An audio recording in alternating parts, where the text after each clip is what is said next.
Le 7 septembre 2020, Paul Biya, président de la République du Cameroun, par un décret présidentiel, convoque les collèges électoraux en vue des élections des conseillers régionaux, une élection qui vient boucler la boucle s'agissant de l'implémentation de la décentralisation et ouvre ainsi grand la porte aux batailles au sein des chefferies traditionnelles. Malgré cette avancée, pour le Cameroun, la région du Nord-Ouest, toujours sous les feux des braises, l'état d'alerte est lancé avec l'arrêt de circulation des motos et la grogne de ces derniers.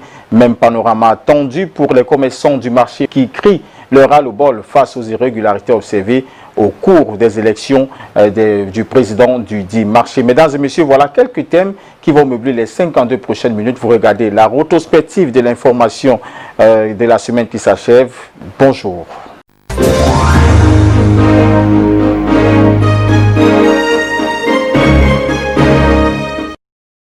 Comme on vous l'annonçait, la boucle est enfin bouclée s'agissant de l'implémentation de la décentralisation avec la convocation des collèges électoraux en vue de l'élection des conseillers régionaux pour le 6 décembre prochain.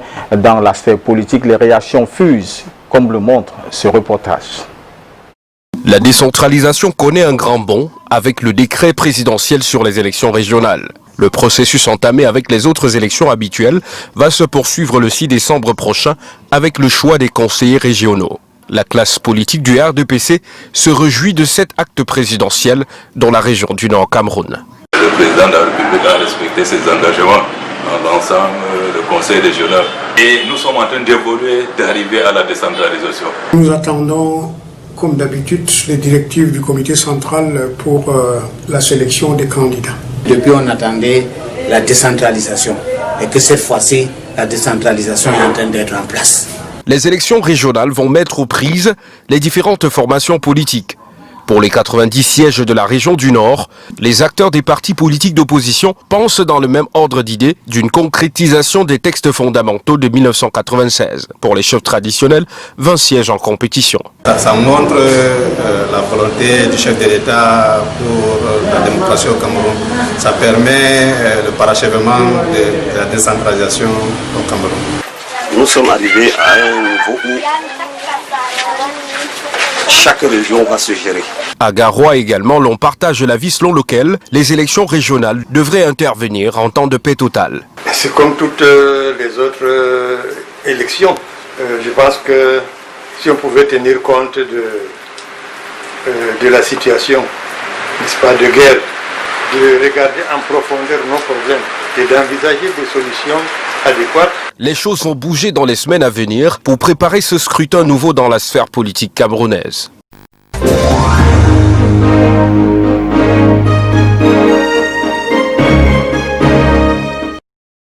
Et pour parler de toute cette actualité, nous recevons sur ce plateau un homme de Dieu, un enseignant d'université, un chercheur à l'IRAD, le révérend docteur Eyo Matip Oscar. Bonjour, révérend. Bonjour. Vous vous sentez bien sur notre plateau? Oui, très bien. Ok, révérend, revenons à l'actualité. Au moment où le décor se met en place s'agissant des élections du 6 décembre prochain, les élections des conseillers régionaux, beaucoup parlent du ministère des Finances qui n'a pas encore payé les frais de participation au double scrutin passé. D'autres ajoutent que le Conseil constitutionnel n'a pas encore vidé le contentieux de ces mêmes élections. Comment expliquer ce que les uns et les autres appellent la marche forcée du gouvernement vers les régionales? Au niveau de l'Église que je représente, particulièrement la mission de l'Église évangélique camerounaise, nous voulons tout simplement la paix pour le Cameroun. Et que nous constatons simplement que les élections sont de plus en plus deviennent source de problèmes qui divisent les Camerounais. Et ça, on ne souhaite pas qu'il y ait vraiment des divisions entre les Camerounais. Ce qui concerne l'État, l'État a fait son devoir de convoquer le corps électoral. Et c'est également le choix des partis politiques de vouloir aller ou ne pas aller. Mais le problème, c'est que quand bien même l'État convoque, quand bien même vous voulez aller ou ne pas aller, il faut qu'il y ait la paix. Et ça veut dire quoi? Ça veut dire que celui qui veut aller peut partir, mais qu'on ne l'empêche pas de voter s'il veut voter. C'est-à-dire qu'au niveau de ça, ça crée des difficultés, non seulement pour celui qui organise les élections, mais ça crée des difficultés, même ceux qui voudraient voter et qu'ils sont empêchés par quelqu'un d'autre. Ce n'est pas bien. Donc nous voulons vraiment que, et c'est la prière que nous faisons au niveau de l'Église, c'est qu'il y ait, après les élections, qu'on n'ait plus de difficultés. Mais nous avons vu Maurice Kamto donner des sommations au gouvernement s'agissant de l'implémentation de ces élections des conseillers régionaux. Et nous avons vu la sortie aussi du ministre de l'administration territoriale pour la Tangandi qui s'est servi d'une anecdote sur les abeilles pour répondre à ce dernier. À quoi peut-on s'attendre d'ici le 6 décembre? Les Camerounais sont très intelligents. Ce ne sont pas ces mots d'ordre, que ce soit de partis politiques, que ce soit au niveau de l'administration, qui font sortir les Camerounais. Les Camerounais sortent lorsque, par exemple, en 1998, ils sont sortis. Pourquoi ils sont sortis? Ils sortent quand ils veulent sortir. Ce n'est pas parce qu'on a donné le mot d'ordre que les Camerounais sortent. C'est parce que les Camerounais savent que lorsque leurs intérêts sont touchés, que les Camerounais sortent. Donc, que des partis politiques disent qu'il faut sortir, ce n'est pas évident. Mais cela ne veut pas dire que les Camerounais sont contents. Il faut prendre en compte leurs problèmes de manière à ce qu'on ait la paix. Est-ce qu'on ne court pas là vers un remake? Parce que dans les années 90, entre le directoire des partis politiques de l'opposition à l'époque et le même président Paul Biya, lorsque Samuel Eboa déclarait à Paris que si Paul Biya serait débarqué, on a maintenant Maurice Kamto qui appelle les gens à faire débarquer le président. Ce n'est pas la même danse qui revient, toujours avec le même président? Comment est-ce que vous étiez là à cette époque? Comment est-ce que vous appréhendez cela? Moi, j'appréhende que quand Eboa, qui était même censeur au lycée Leclerc, disait que les Camerounais vont sortir pour débarquer, ça n'a pas marché. Et je dis encore, même maintenant, ça ne peut pas marcher. Mais cela ne veut pas dire qu'on ne doit pas tenir compte des préoccupations des Camerounais. Et ça, c'est le gouvernement qui doit tenir compte des préoccupations des Camerounais. Non même pas les partis politiques, mais le gouvernement. Et je suis convaincu que si le gouvernement tient compte des préoccupations des Camerounais, il n'y aura même pas de difficultés. Revenons sur les prochaines élections régionales. Quelle analyse faites-vous sur les 2 collèges électoraux et la répartition des sièges par région? Les 2 collèges électoraux, il y a d'une part les chefs et d'autre part les conseillers municipaux. La lecture qu'on fait à mon niveau et au niveau de l'Église, c'est que ce collège électoral des chefs, il faut bien expliquer cela. Parce qu'il y a plusieurs langages qui sortent. Et le gouvernement doit mettre un terme en disant la loi prévoit ceci. Et lorsque le gouvernement parle, nous devons aussi écouter. Jusqu'à ce que quelqu'un d'autre vienne et qu'il nous dise que c'est différent. Mais si c'est la loi, c'est la loi. Et que tout le monde applique la loi. Y compris le gouvernement, y compris les partis d'opposition. Il n'est pas souhaitable que, parce que les partis d'opposition ont une autre lecture, ça veut dire qu'il y a quelque chose qui ne va pas dans la loi. Et c'est lui qui doit préciser qu'est-ce qui va et qu'est-ce qui ne va pas dans la loi. Ça doit être le gouvernement. C'est le gouvernement qui connaît la loi et c'est le gouvernement qui doit monter au créneau. Ce n'est même pas une question de menace. Parce que il y a certaines personnes qui peuvent virer dans les menaces pour menacer telle ou telle personne parce qu'on a le pouvoir. Non, ce n'est pas une question de menace. C'est une question que les gens se sentent que c'est la loi. Et lorsqu'ils seront au pouvoir, ils vont changer la loi. Et on va respecter ce qu'ils ont changé. Mais pour le moment, il y a une loi. Et si elle n'est pas claire, on doit l'expliquer à tout un chacun. Et une fois que c'est éclairci, tout le monde doit s'embarquer dans cette loi-là. Comment expliquez-vous alors les différentes batailles que nous voyons au sein des chefferies depuis l'annonce de ces régionales-là? Depuis l'annonce, si les gens devaient voir la loi électorale, est-ce que c'est les élections seulement qu'il faut changer la loi? Il y a une loi. Elle prévoit quoi? Lorsque elle prévoit que c'est les chefs, ça doit être les chefs d'une manière générale. Si ça prévoit que c'est les chefs traditionnels, ça doit être les chefs traditionnels seulement. Mais qu'est-ce que dit la loi? Mais n'avez-vous pas l'impression que la politique veut phagocyter derrière les chefferies, Non. qui sont les garantes de nos us et coutumes, qui devraient, entre parenthèses, peut-être être à marge de la politique, mais qui devaient se prémunir d'un certain nombre d'actions politiques? C'est vrai que lorsqu'on est politique, on a envie, les chefs traditionnels, on parlait des chefs, mais il y a les chefs traditionnels et il y a les chefs. Mon frère même, mon grand frère est chef à Edea. Mais est-ce qu'il est chef traditionnel? Est-ce qu'il est chef administratif? Et j'entends des gens dire non, c'est les traditionnels, non, ça c'est les administratifs. Tout ça, ça doit être éclairci par les responsables habilités à éclaircir. Voici ce que dit la loi. Et tout le monde s'embarque dans cette loi-là. S'il y a des partis politiques qui veulent phagocyter, comme vous le dites, ça veut dire qu'il y a quelque chose qui ne va pas dans la loi. Et je me dis simplement que quelqu'un peut venir dans une émission comme ça et il explique que la loi dit ceci.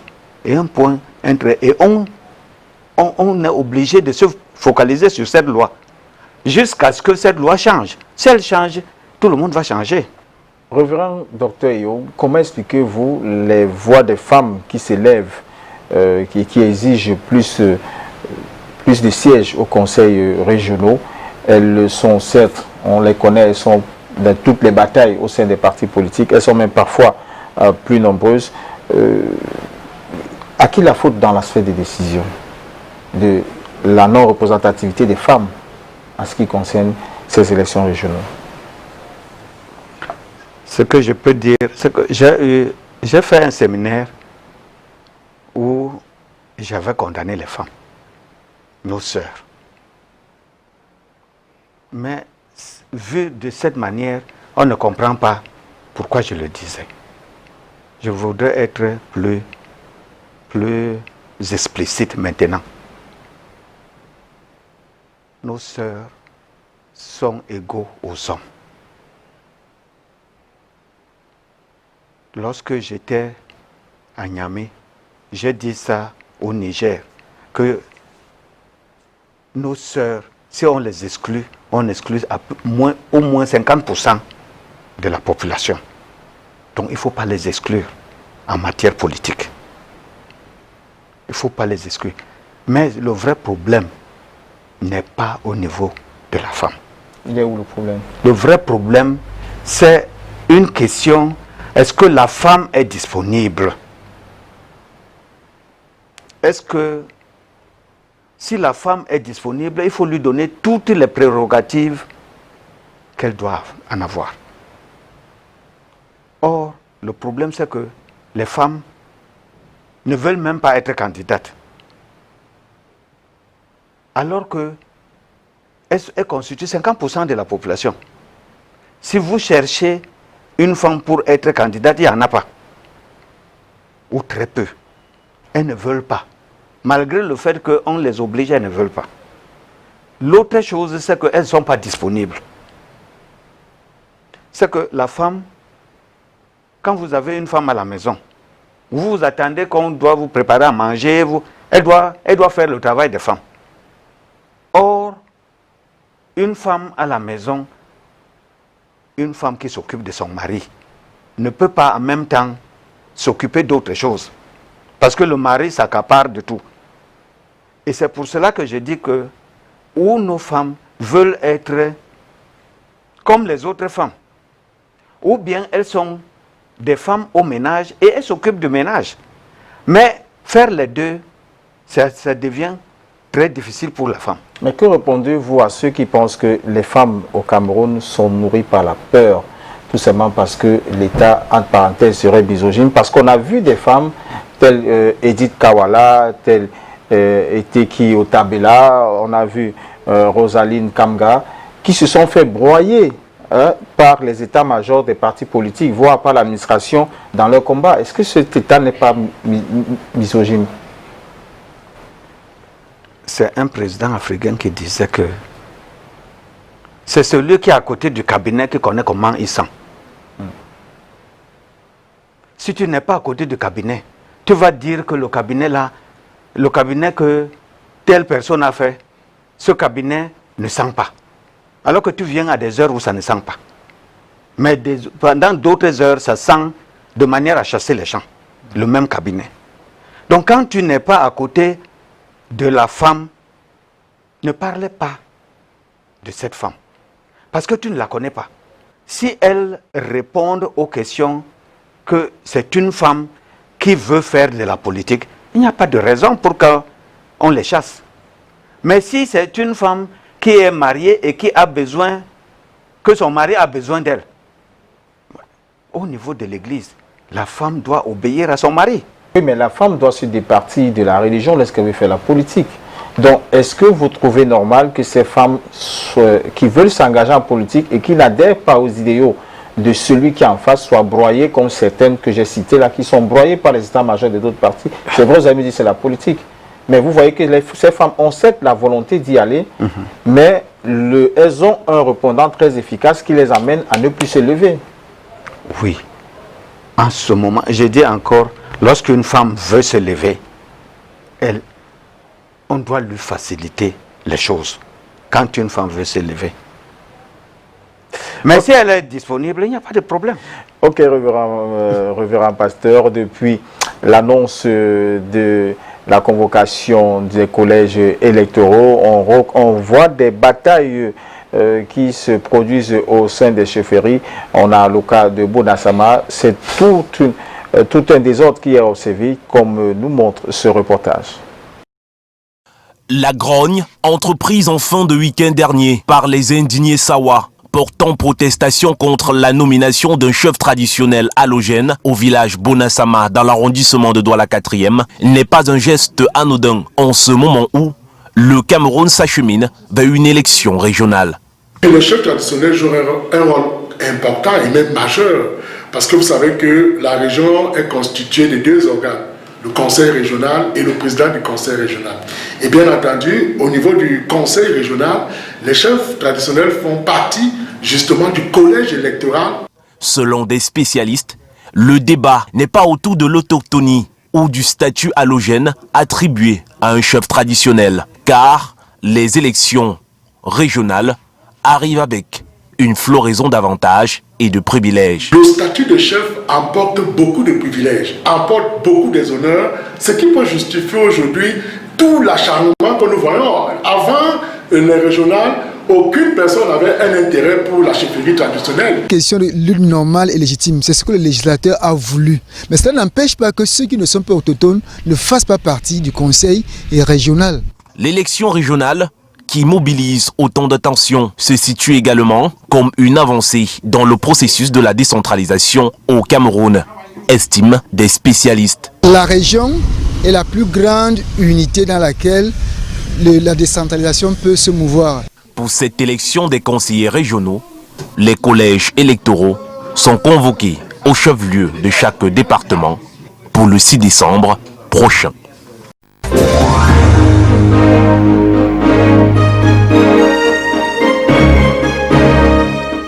Révérend pasteur, quelle analyse faites-vous de tout cet engouement autour des chefferies? Oui, c'est bien. Et ça voudrait dire que c'est très intéressant. Ça veut dire qu'on est en train de revaloriser la notion de chef. ce qui n'était pas forcément une chose avant. S'il y a un engouement, ça veut dire que c'est intéressant. Maintenant, le problème, c'est que je pense, à mon avis, que les autochtones d'un coin doivent être des responsables. Mais il faut canaliser cela. Et ça, c'est l'État qui doit canaliser. On a vu des autochtones qui n'ont pas développé la région. On connaît ça. Et c'est là, mais c'est parce que aussi, on ne canalise pas ces autochtones. Ils font ce qu'ils veulent. Il faut maintenant que l'État puisse être plus regardant vis-à-vis des responsables des régions, même des municipalités. Mais regardant pour ne pas bloquer. Parce qu'il y a certains qui se plaignent qu'on bloque. Il ne faut pas bloquer. Il faut laisser que les gens qui élisent soient vraiment maîtres. Lorsque tu n'as pas pu faire quelque chose, on doit t'enlever. Et ça, malheureusement, quelqu'un, même s'il ne fait rien, on ne l'enlève pas et c'est ça qui fait un problème. C'est surtout ça qui fait un problème. Révérend Pasteur, est-ce que vous pensez qu'aujourd'hui, quelle est la place de l'Église dans tout ce qui est fait aujourd'hui? Parce qu'on a l'impression que l'Église est en retrait. On a le problème où on a vu la sortie du président du cardinal Christian Toumi, qui a fait des médiations pour la résolution de ces crises. En dehors du cardinal Christian Toumi, on a vu la conférence épiscopale se prononcer. Mais vous, on ne vous a pas vu vous prononcer. Oui.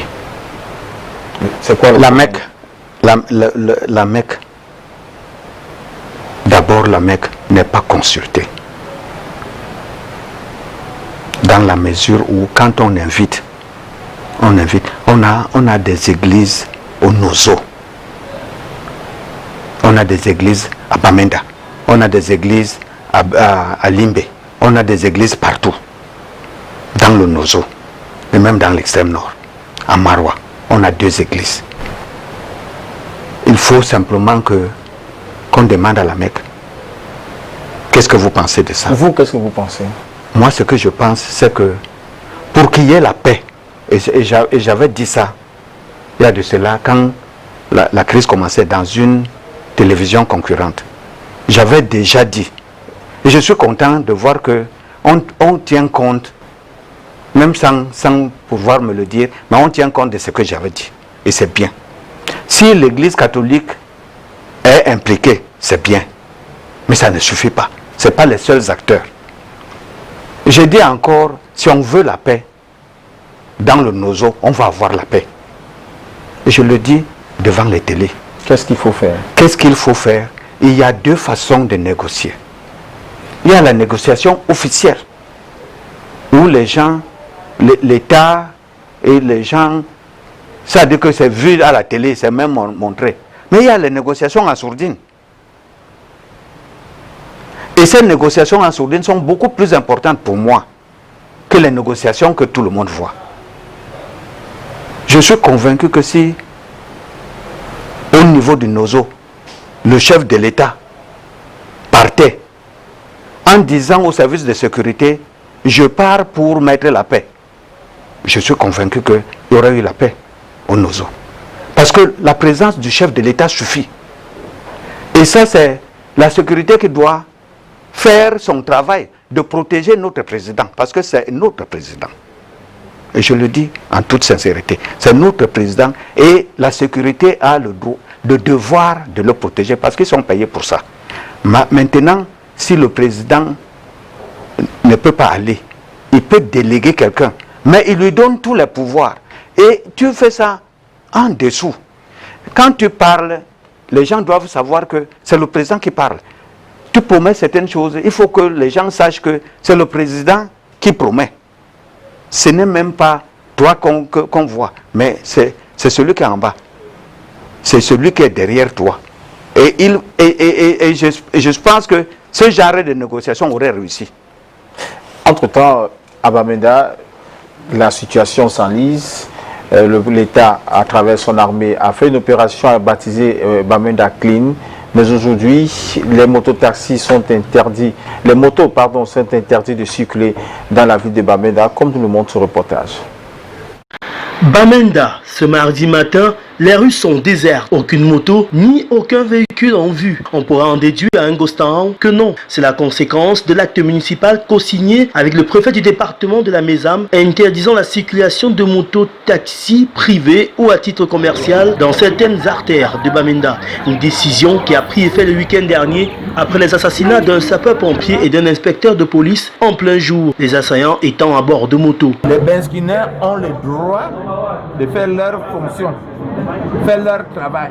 Mais on a seulement démarqué certaines zones qu'ils ne peuvent pas dépasser. Une décision vivement contestée sur les réseaux sociaux par les regroupements de mototaxis de la ville de Bamenda. Ces derniers exigent la levée de l'interdiction au risque de voir également des taxis entrer en grève. Pourtant, il y a quelques jours encore, le haut commandement militaire se félicitait d'avoir barré la voie au Gostahan après la mise hors d'état de nuire d'une grosse figure des combattants séparatistes. On a dit Gostahan. J'ai dit qu'il n'y aura pas de Gostahan. Il n'y aura pas de Gostahan. Toutes les mesures seront prises de sécurité pour qu'il n'y ait pas de ghost town. À partir, parce qu'on dit pas, je crois à partir de lundi ou mardi qu'il y aura de ghost town. Toutes les mesures de sécurité seront prises pour qu'il n'y ait pas de ghost town. Et aussi, on demande aux populations la mesure prise par le maire de la ville de Bamenda d'interdire la circulation des mototaxis à l'intérieur du centre-ville. Il faudrait que cette mesure-là soit observée par l'ensemble des populations. Sinon, les forces de défense de sécurité qui sont chargées de l'appliquer ne feront que leur devoir. Cette absence de moyens de transport rapide paralyse quasiment le déplacement des populations dans la ville de Bamenda. Ce mardi matin, seules quelques ambulances ont circulé pour transporter d'amis malades urgemment et quelques personnes ont pu se ravitailler au food market. La présence de forces de l'ordre et de sécurité est remarquable à Bamenda. Aucun carrefour ne déroge à la règle. Tous les véhicules sont systématiquement fouillés.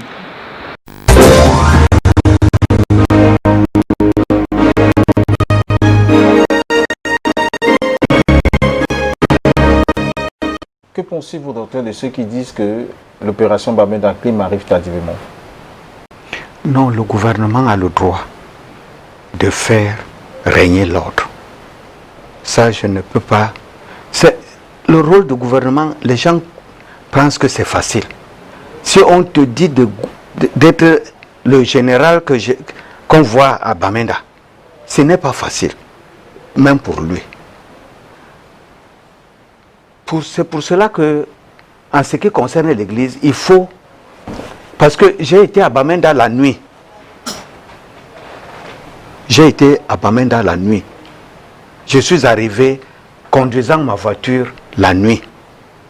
Donc, je voudrais simplement que Bamenda soit de la même manière. Or, maintenant, tu ne peux pas aller à Bamenda la nuit. Pour une raison toute simple. Parce que Bamenda...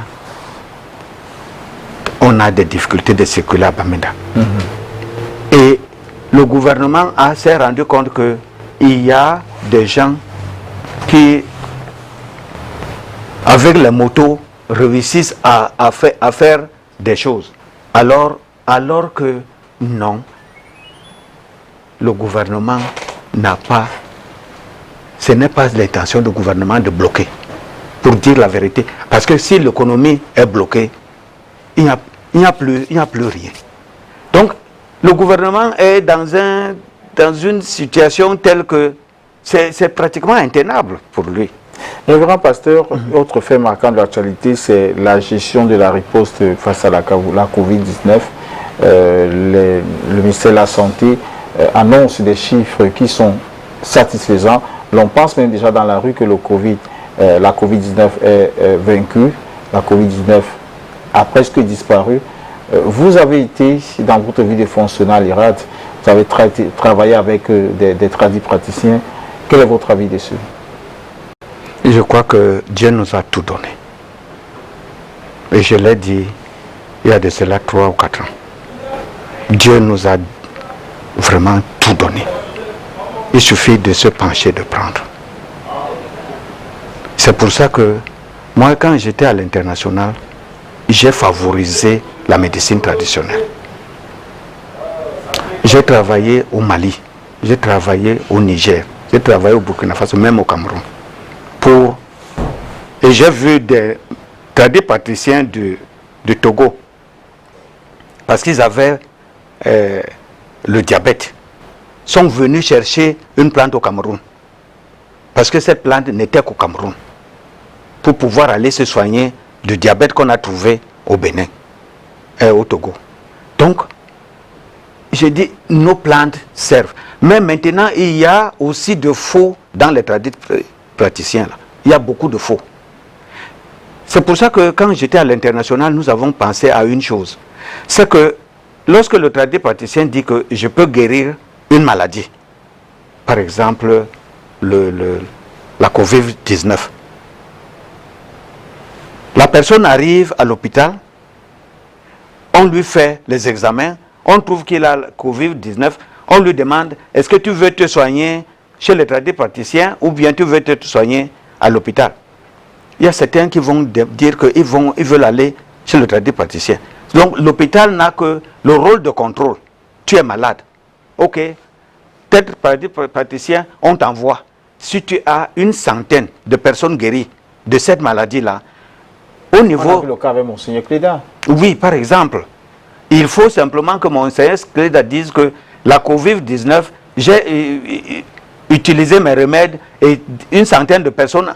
Et on dit le remède de Cléda, ça dit que le tradipraticien, et c'est pour ça qu'il y a eu à peu près 25 livres faits par y compris le Cameroun, faits par les tradipraticiens, avec leur nom, que j'aime dans ma maison, en ce moment, faits par des tradipraticiens.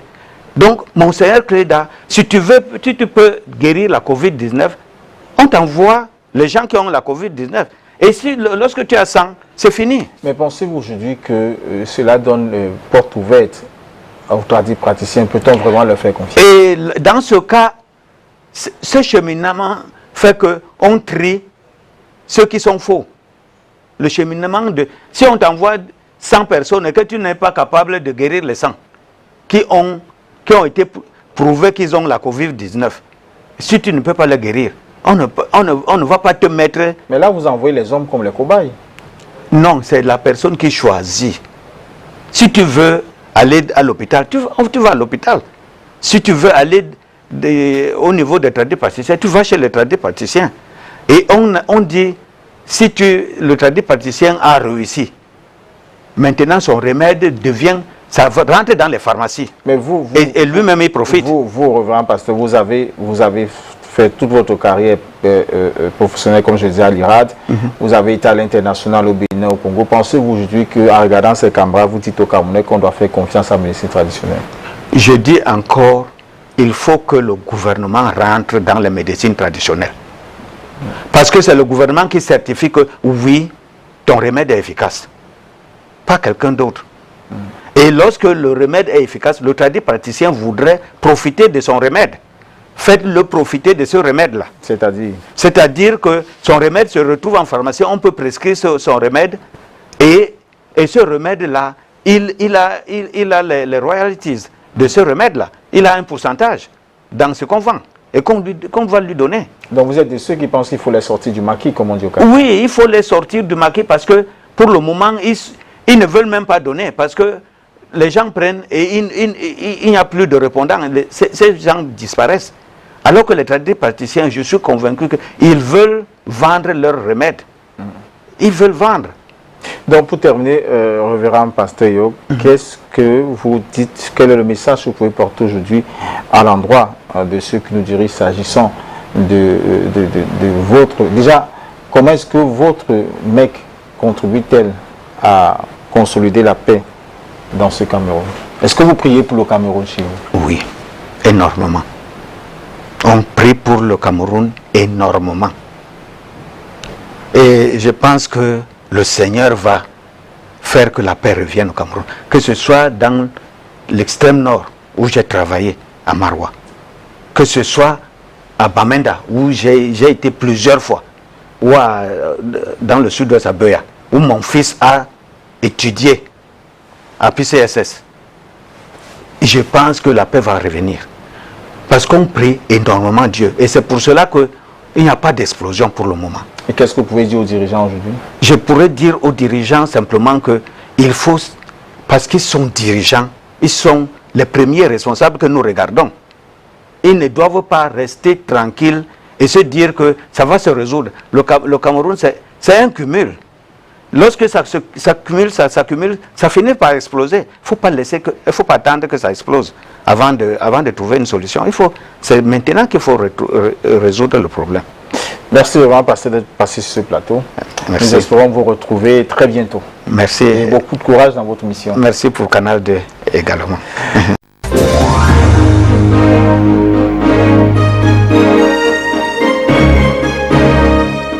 L'actualité de la semaine, c'est aussi le marché d'Indokpassi à Douala, un émissaire molesté pour avoir déclaré l'annulation des élections par l'exécutif communal de Douala 3e et des candidatures contestées suite à plusieurs manquements et irrégularités constatés. L'arbitrage de la mairie reste attendu par ses commerçants décidés de faire entendre leur voix. Reportage. L'émissaire du maire de Douala 3e molesté par certains commerçants. Il est 14 h et l'homme en question vient de dire dans son mégaphone que l'élection qui se tient à l'instant est annulée par l'exécutif communal. Mais les votants n'entendent pas cela d'une oreille. Juste à mon arrivée, j'ai trouvé qu'ils étaient déjà en train de voter. À mon entrée, ils m'ont directement arrêté, commencé à casser, ils ont même cassé l'appareil que j'avais sur moi, commencé à me brutaliser. Je ne sais pas pourquoi. Une bonne partie des commerçants du marché d'Okpassi 3 étaient déjà passés aux urnes pour le vote du nouveau président de leur association comme prévu ce lundi. La candidature de Jean Feuillant est contestée par l'autre parti. Les potentiels candidats sont dans une irrégularité. La requête déposée par le collectif des commerçants attributaires des boutiques au marché d'Okpassi et ont saisi les autorités pour leur dire que ces gens qui parlent d'élection au marché d'Okpassi n'ont pas de boutique et c'est à vérifier, ça se vérifie. Pourtant, certains estiment que c'est lui l'homme du changement pour ce marché. Il n'y a que lui qui peut nous défendre à ce marché. On a tué ce combat à 4 personnes, 5 personnes. On ne veut plus ça. On va nous défendre les commerçants. C'est les commerçants. On est en train de voter. C'est le vote des commerçants. Des chansons en guise de soutien sont entonnées. L'arrivée de la police va calmer les ardeurs. Et malgré la note d'annulation du maire, Jean Feuillant pense qu'il est vainqueur de cette élection où il était finalement le seul candidat. Et comme j'étais donc seul à mon poste, il y aura dépouillement. Même si c'est à 18 h, il y aura dépouillement. Et celui qui a gagné sera déclaré vainqueur. Les partis concernés par cette élection ont été convoqués à la mairie de Douala 3e pour une concertation à huis clos. Les recommandations sont attendues.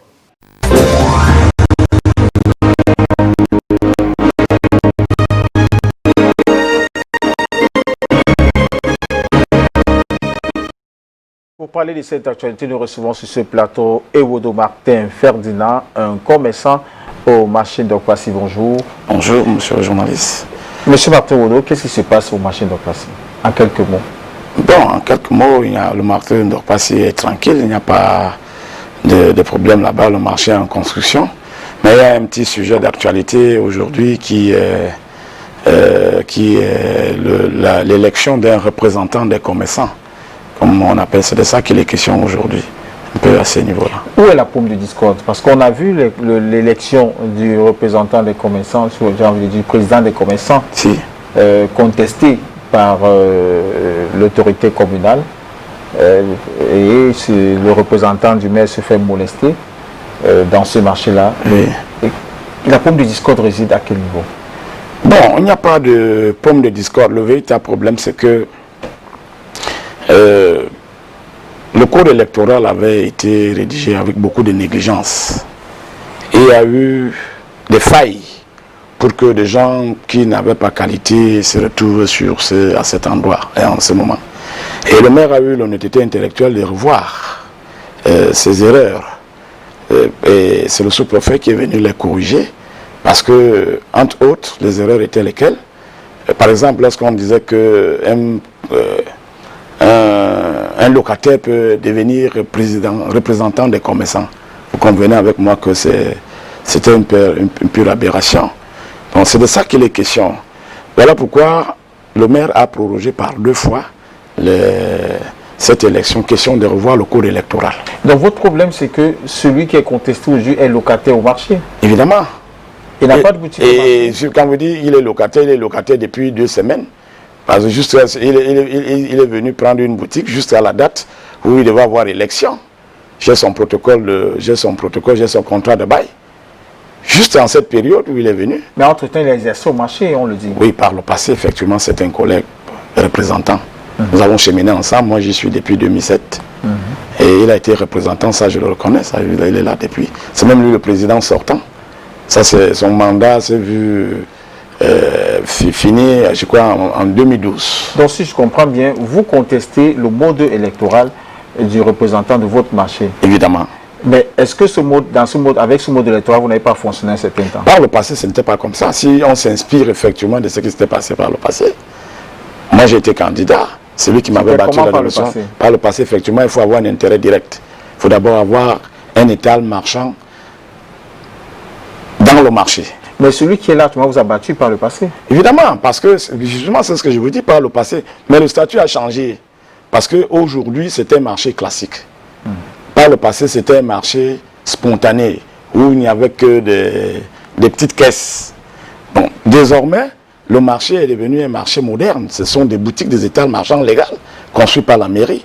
Donc, il faut d'abord être en possession de cet étal marchand. Et à partir de ce moment, pour aspirer, devenir donc celui qui peut commander tout le monde qui est propriétaire de ces étals marchands. Vous ne pouvez pas venir diriger des gens que vous n'avez pas vous êtes un locataire, vous prétendez venir les commander.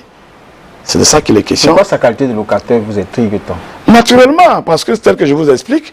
Est-ce que vous, même dans la loi, effectivement, c'est même une loi, un locataire, si on fait une analogie, pour même être, par exemple, chef du quartier ou chef de bloc, ne fût-ce que, un locataire ne saurait être chef de bloc. Le jour qu'il n'est plus dans ces marchés, qu'est-ce que ça va représenter? Le jour qu'il n'est plus là, par exemple, que son locataire lui dit partez de là et viendra vous commander étant au quartier. Non. Il faut d'abord avoir le certificat de propriété qui vous confère donc la qualité de s'estimer autochtone dans ces marchés. Parce que si vous exercez simplement comme étant commerçant, le jour que vous n'avez plus de marchandises, vous n'avez plus qualité de rester là. Mais si vous avez quand même un certificat de propriété, c'est ça, on appellerait ça un intérêt direct. On comprendrait que là, vous êtes autochtone là. Mais qui a changé de modifier ces lois? C'est vous, toujours les commerçants? Non, c'est le statut du marché aujourd'hui qui impose cela. C'est le statut du marché. C'est un marché moderne, construit et bien programmé, où au jour d'aujourd'hui, nous avons 500 boutiques par exemple et 400 comptoirs construits. J'ai le privilège que, en ma qualité de commerçant, représentant la promotrice m'a coopté comme pour aller représenter les commerçants pour cette fois. Donc pour s'estimer être dans le marché d'Orpassi, surtout dans le contexte d'une élection, il faut avoir ton étal marchand légal. C'est ça, parce que... On vous a vu aller à la mairie des Douala 3e pour arbitrage. Quelles sont les décisions qui ressortent de cet échange avec le maire? Voilà, c'est de ça que je vous parle. Le maire, le sous-préfet en l'occurrence, nous avons élaboré ça ensemble. D'abord, ce sont les commerçants qui ont eu à élaborer ça. Nous avons dit, la frange que M. Jean-Aubert est en train de prendre, ce sont les détracteurs du projet. Les gens qui n'ont rien eu dans le projet, ou bien tout au moins qui ne sont pas capables d'avoir un étal marchand, qui font dans le désordre, comme vous voyez là, qui vendent en route. C'est ça son électorat. C'est-à-dire ceux qui disent, bon, les boutiques sont chères, les comptoirs sont chers, tout est cher pour eux. On devait leur donner des boutiques gratuitement. Bon, dans ce moment maintenant, ensemble, on a donc eu à écrire le code électoral, c'est-à-dire qui stipule désormais qu'il faut avoir un état marchand légal. Ceux qui sont à l'extérieur de l'édifice sont considérés comme sont dans le contexte du désordre urbain. Ils ne sont pas des commerçants en fait. Mais est-ce qu'au cours de l'élaboration de cette loi, vous avez tenu compte de ces petits commerçants-là? Parce qu'eux aussi ont quand même droit de citer dans ce... Bon, ils vendent, mais ils ne sont pas dans le fichier. Le fichier stipule qu'il y a 500 boutiques et 400 comptoirs. Ce sont ceux-là qu'on estime qu'ils appartiennent au complexe. C'est eux qui sont des potentiels électeurs. Ce sont eux qui sont des potentiels électeurs. On peut même encore accorder une mesure d'indulgence, les autres là peuvent venir donner leur point de vue. Ceux qui sont dans le désordre là, quelques-uns, Bon, maintenant, mais pour postuler, pour aspirer à être maintenant président qui doit parler de l'édifice, il faut avoir un intérêt direct. C'est-à-dire qu'il faut avoir ton étal marchand. Bon, si je peux me faire comprendre, imaginez-vous si demain, le marché a des problèmes et qu'on dit qu'on va dédommager les gens. Est-ce qu'on va dédommager le locataire? Le locataire n'est pas dans le fichier. Le locataire n'apparaît pas. Et c'est ça que les commerçants doivent comprendre. C'est pour cette raison que lorsque ça se passe, logique est quelque peu embêté parce que effectivement la mairie n'a même pas eu à le saisir parce que le fichier doit être donné par le concessionnaire. Le marché est sous concession. Alors, donc, tout ce qu'il y a là-bas, la mairie doit se référer au concessionnaire qui doit lui donner le fichier normal. Voilà pourquoi la mairie, on dit que logique ne veut pas l'élection, c'est faux. Logique voudrait que ça se passe dans la règle de l'art. Lorsque un monsieur vient parler dans son marché, il sait que bon, c'est son client. Ok, comment vous feriez pour éteindre le feu qui existe aujourd'hui dans ce marché? Parce que au moment où nous parlions, on nous informe qu'il y a des mouvements d'humeur dans ce marché. Vous qui êtes regroupés et bien structurés, comme vous semblez le dire, comment comptez-vous gérer ceux-là qui disent être dans la légalité autant que vous? S'il vous plaît, monsieur le journaliste, je crois que je me fais très bien expliquer qu'il n'y a pas de mouvement d'humeur. Les propriétaires de boutiques, j'ai fait une pétition de propriétaires de boutiques, ils ne se soucient même pas de ce qu'on appelle le président du marché. Ils n'ont pas cette préoccupation, ça je vous l'avoue. Ceux qui sont en train de faire le bordel au marché de Passy, ce sont les détracteurs du projet. Ce sont des gens qui sont dans l'informel. J'ai bien envie. Excusez-moi si vous posez. Ceux qui ont prétendu, ceux qui sont lancés au vote, si. Ce sont les propriétaires de boutiques ou ce sont des petits commerçants? Ce sont des petits commerçants. Ce sont des petits commerçants comme le locataire. Bon, de toute façon, ce sont des petits commerçants. Aucun propriétaire de boutique n'allait voter? Aucun propriétaire de boutique. Aucun propriétaire de boutique. Ça, je la garde. Ok, qu'est-ce que l'administration décide donc? Le vote, c'est pour quand? Le vote, c'est pour bientôt. Il est question qu'il a une commission ad hoc que le sous-préfet a mis sur pied. Et nous allons travailler, j'ai fait partie de cette commission, nous allons travailler avec... La dame va donner le fichier des propriétaires de boutiques. À partir de là, donc, à partir de ce fichier, donc, on va lancer le vote. Donc, on va nettoyer pour avoir le collège électoral. Aussitôt que ça sera prêt, le logique est prêt à donner cela. Je profite pour vous demander comment est-ce que vous faites pour gérer le désordre que l'on retrouve dans ce marché. On a vu tout le temps l'administration venir essayer de vous rappeler à l'ordre, mais vous, comment est-ce que vous organisez en interne pour qu'une certaine mesure de remise en ordre dans ce marché puisse exister? Bon, posez-moi clairement la question, qu'est-ce que vous entendez par désordre? Parce que je vous ai dit que le marché quand on parle de désordre, on parle des installations anarchiques dans le marché, on parle des commerçants qui sont déjà en train d'emboîter le pas sur la chaussée. Vous êtes quand même un gigue dans ce marché. Évidemment. Qu'est-ce que vous faites pour que ce genre n'arrive plus? Parce que vous dites que vous êtes organisé, c'est que nous sommes grés d'écouter. Mais comment maintenant vous faites pour gérer ce désordre que nous voyons dans le marché afin que l'administration ne vienne plus tout le temps vous taper sur les doigts s'agissant de la propriété, s'agissant de l'occupation anarchique de la chaussée? Bon, on fait déjà, il existe une journée de propriété tous les jeudis, le marché est balayé. Maintenant, les gens qui jonchent les allées là, comme on avait détruit tout le marché, nous avons eu à recoiser certains gens de façon provisoire. Le temps pour nous de finir la structure. Parce qu'il y a plus de boutiques maintenant que des comptoirs. Donc les petits commerçants là, dans un bref délai, nous allons finir avec les comptoirs. Ils vont partir là-bas. Nous osons croire qu'à 80%, on va finir avec les petits commerçants qui sont tout dans les allées là, à l'intérieur. Maintenant, il faut retenir une chose. Les petits comptoirs qui sont à l'extérieur, là, sur le désordre urbain, nous n'avons pas fait un marché à hauteur peut-être de 10 millions de places. Et nous avons un nombre de places limité. Il y a plus de vendeurs que de places. Donc, à l'impossible, nous les tenir. Ce qui sera possible, on le fera. Donc, aussitôt qu'on va finir la structure, je crois que ceux qui seront là, ils auront trouvé des places ailleurs. C'est ça qu'il est question. Ok. Merci monsieur Odomatin d'être passé sur le plateau pour apporter quelques éclaircies par rapport à tout ce que nous entendons sur le marché de Dokpassi. Nous vous souhaitons de bien vous organiser comme vous l'avez dit et qu'enfin des élections dignes de ce nom puissent se tenir dans ce marché. D'accord, c'est moi plutôt qui vous remercie pour m'avoir donné le privilège de venir édifier les commerçants. Mesdames et messieurs, c'est avec ces propos de M. Odomatin du marché de Dokpassi que nous fermons cette édition de la retour sur l'information de la semaine qui s'achève. Nous vous souhaitons de passer tous et chacun un très bon week-end, surtout un très bon début de semaine et à dimanche prochain, si plaît à Dieu.